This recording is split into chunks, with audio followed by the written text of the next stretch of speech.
क्या है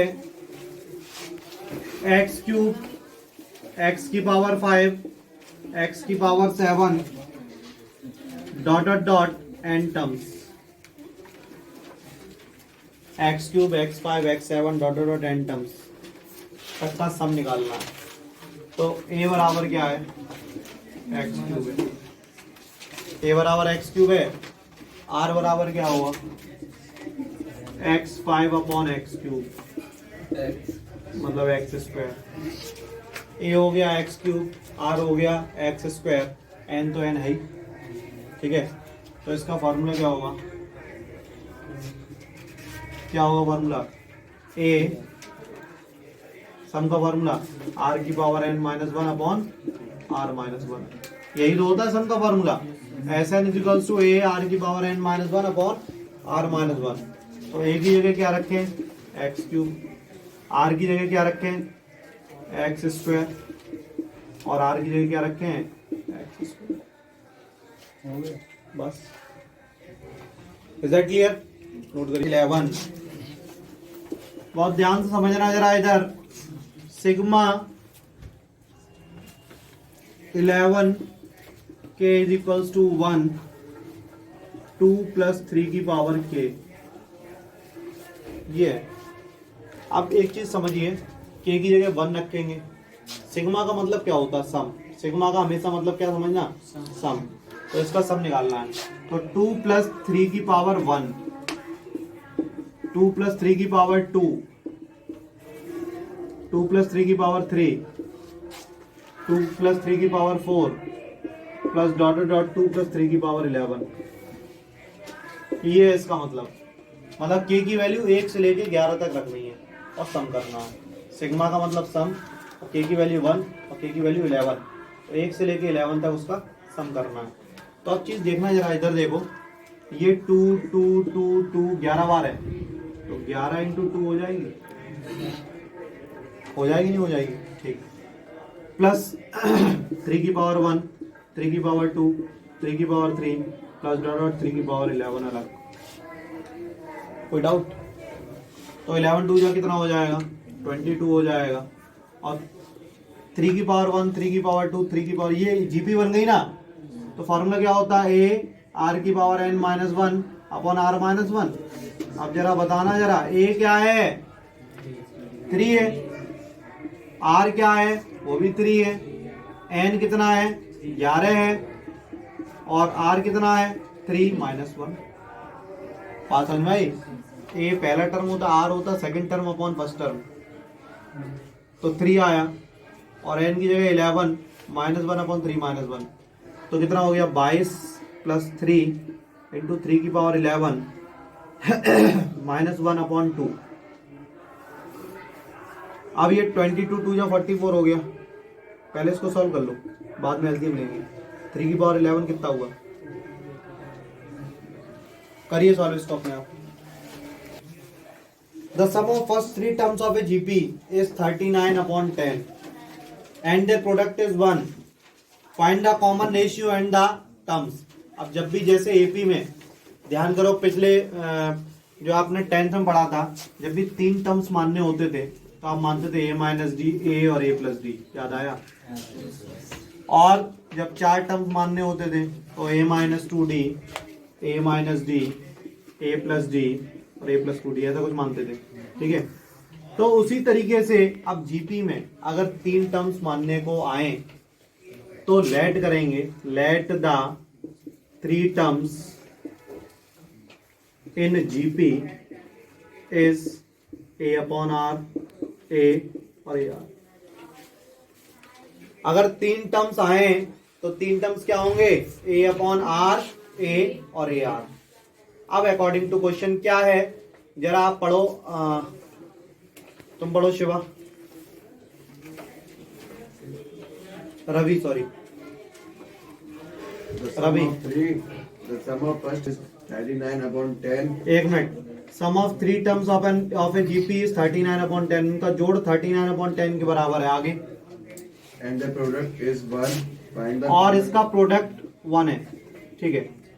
अब सुनिए, अब यहाँ पे सुन लीजिए, उनका सम 39/10 है और प्रोडक्ट 1 है। तो अब यहाँ पे दिख रहा है हमें कि r से r कैंसिल हो गया, तो a cube is equals to 1, तो a इज इक्वल्स टू 1 आ गया। a क्या आ गया? 1 आ गया। a क्यूब जब 1 है तो a भी 1 होगा। a की जगह 1 रख दो, 1/r plus 1 plus r is equals to 39/10। इसका एलसीएम ले लो, एलसीएम कितना आया? r आया, तो 1 plus r square is equals to 39/10। Cross multiplication कर दिया तो 10 1 plus r square is equals to 39r। 10 का अंदर मल्टीप्लीकेशन किया तो 10 plus 10r square is equals to 39r। ये इधर, इसको इधर ले लो, तो 10r square plus 10r plus 10 minus 39r is equals to 0।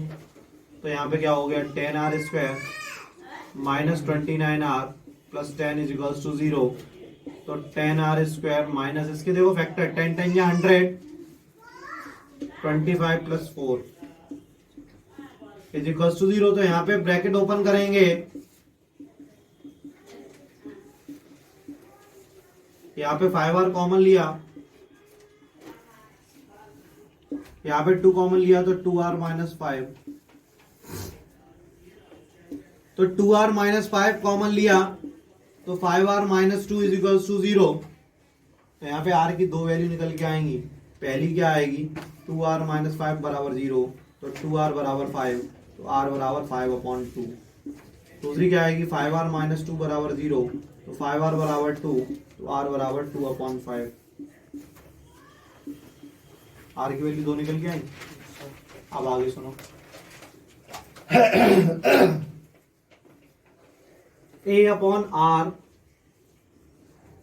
a और ar, तीन टर्म थे। पहला a क्या है? 1 है, और r कितना है? 5/2। a क्या है और r क्या है? 5/2। तो ये आंसर क्या आया?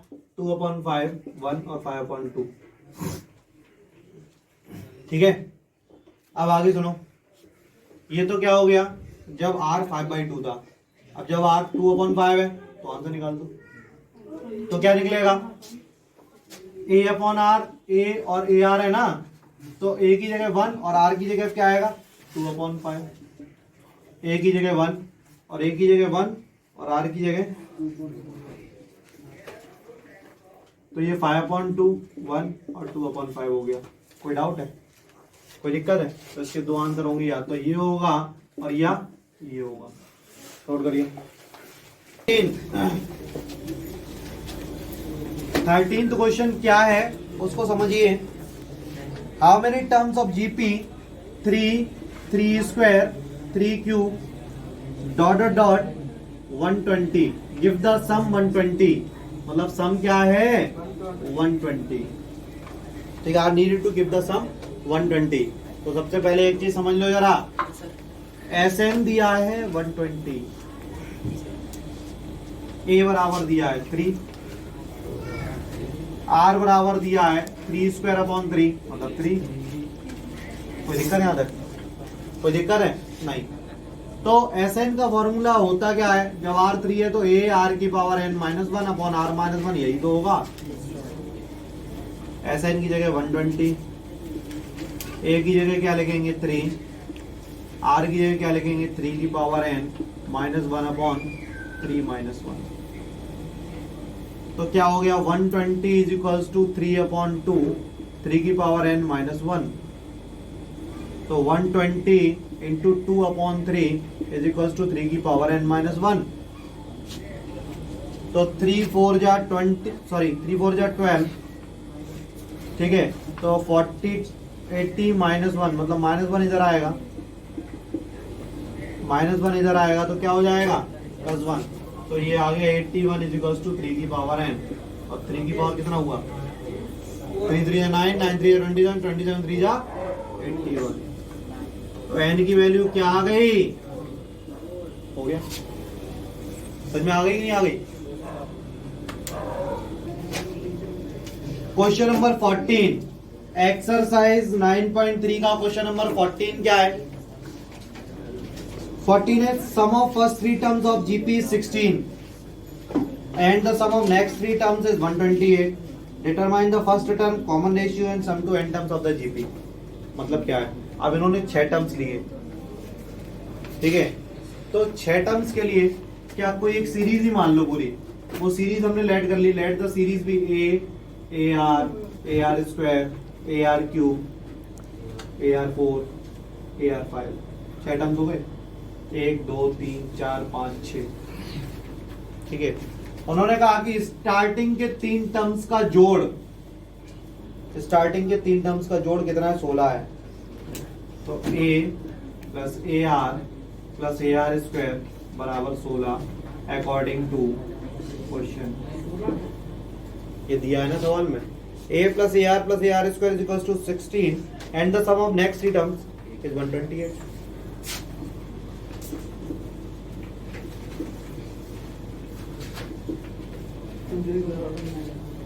अगले 3 टर्म्स 128 है, कोई डाउट नहीं. अब जरा समझें, इन दोनों इक्वेशनों को सॉल्व करना है और a और r की वैल्यू निकालनी है. तो कैसे निकालें? इसमें हमें दिख रहा है कि a कॉमन ले लें तो ये हो जाएगा 1 प्लस आर स्क्वायर बराबर 16. कोई दिक्कत? इसमें से ए आर क्यूब कॉमन ले लें तो 1 प्लस आर स्क्वायर बराबर 128. ठीक है, अब हमें लगता है कि ये सवाल हम सॉल्व कर लेंगे. कैसे? क्योंकि यहाँ से अगर हम 1 प्लस आर स्क्वायर की वैल्यू निकालें तो क्या निकल के आएगी? 16/8. पुटिंग दिस वैल्यू यहाँ पे लिख दो by equation 1. A R cube तो वैसा ही है, 1 प्लस आर स्क्वायर की जगह क्या लिख सकते हैं? 16/8 बराबर 128. ए से कट गया तो आर क्यूब बराबर क्या होगा? 128/16. 128 तो आर क्यूब बराबर 8 को लिख सकते हैं 2 का क्यूब. आर बराबर कितना हो गया? तो फिर से समझ लो. सबसे पहले क्या कहा था? उन्होंने कहा था 6 टर्म्स मानो. हमने 6 टर्म्स मान लिए, ए r square, A R cube, A R 4, A R 5. तो इसका मतलब इसका पहला टर्म ए और रेशियो आर है. सही तो है?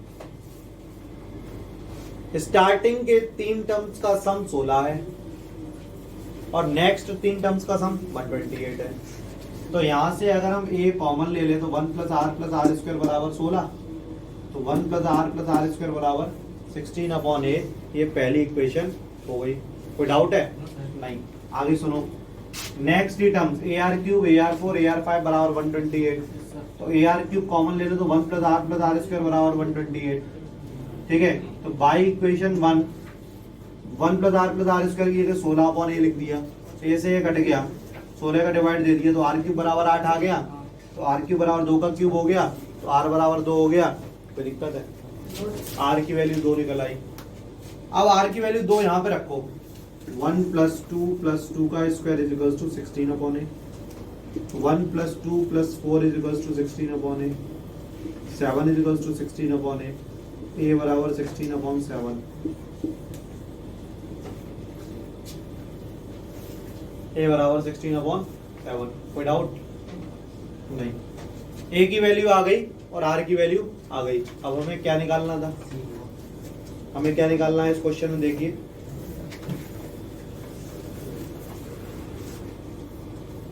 Determine the first term, common ratio and sum to n terms of the GP. पहला टर्म निकालना है, पहला टर्म निकल आया. रेशियो निकालना, रेशियो निकल आया. अब सम टू n टर्म्स और निकालना, SN और निकालना. तो SN का फॉर्मूला क्या होगा? a r की पावर n माइनस 1/r-1 होगा कि नहीं होगा? और a की जगह क्या रखेंगे? 16/7 रखेंगे. r की जगह 2 रखेंगे, n की जगह n रखेंगे, r की जगह 2 रखेंगे, 1 की जगह 1 रखेंगे. तो आंसर क्या आ जाएगा? 16/7 2 की पावर n माइनस 1. यही आंसर है. 16/7 2 की पावर n माइनस 1. नोट कर लीजिए। One a GP with a is equals to 729, a बराबर 729 है, एंड द सेवंथ टर्म है 64 और सातवां टर्म 64 है। तो फाइंड क्या करना है, sum of 7 terms, sum of 7 terms. अब जरा बहुत ध्यान सुनना, जो भी ये तो पहली चीज तो समझ ही लो, दिमाग में डाल लो कि ये जीपी है, तो हमें जीपी के फॉर्मूले याद रखने, एपी में मत चले जाना। ए 7 देखे तो ए प्लस 6d कर दो, वो नहीं, ए 7 है तो ए आर 6 होगा, कोई दिक्कत? ए की वैल्यू 729 है तो 729 इंटू आर की पावर 6 इज इक्वल टू 64। तो आर की पावर 6 बराबर 64 अपॉन 729, तो आर की पावर 6 बराबर 2 अपॉन 3 की पावर 6। कोई दिक्कत है? ठीक है, तो आर बराबर आ गया 2 अपॉन 3 है, और ए इक्वल टू 729 है। S7 की वैल्यू निकालनी है, S7 का वैल्यू क्या होगी, ए आर की power 7 minus 1 upon r minus 1। A की वैल्यू क्या है 729, आर की वैल्यू क्या है 2 अपॉन 3 की power 7 minus 1 upon 2 upon 3 minus 1। ठीक, तो ये हो गया 729, 2 की पावर 7 कितना हुआ, 2 की पावर 7 कितना हुआ, 2 की पावर 7 कितना हुआ 128। 3 की पावर 7 कितना हुआ, 3 की पावर 7। यहाँ पे r जो है 1 से छोटा था, लेकिन हमने ये फॉर्मूला लगा दिया, गलती से बाई मिस्टेक लगाया, लेकिन फिर भी हम इसको सॉल्व कर सकते हैं। कैसे? अब इसमें क्या करो, एलसीएम ले लो, फिर माइनस साइन कॉमन ले लेंगे, माइनस कैंसिल हो जाएगा। देखो कैसे, 729 128 माइनस 2187 अपॉन 2187, यहाँ पे 2 माइनस 3 अपॉन 3, तो ये कितना हुआ 729। 2187 में से 128 माइनस कर दो तो ये 9 बजा, यहाँ पे 7 में 2 गया 5 बजा, यहाँ पे 0 1059 होगा, तो माइनस का 1059 होगा अपॉन क्या होगा -1 अपॉन 3, माइनस से माइनस कैंसिल, तो ये क्या होगा 729 इंटू 3 इंटू 2059। इसको कैलकुलेट कर दो, इसको कैलकुलेट कर दो, अपॉन में 2137 और आ रहा होगा, 2187 और आ रहा होगा। अब देखो इसको कैंसिल आउट करते हैं,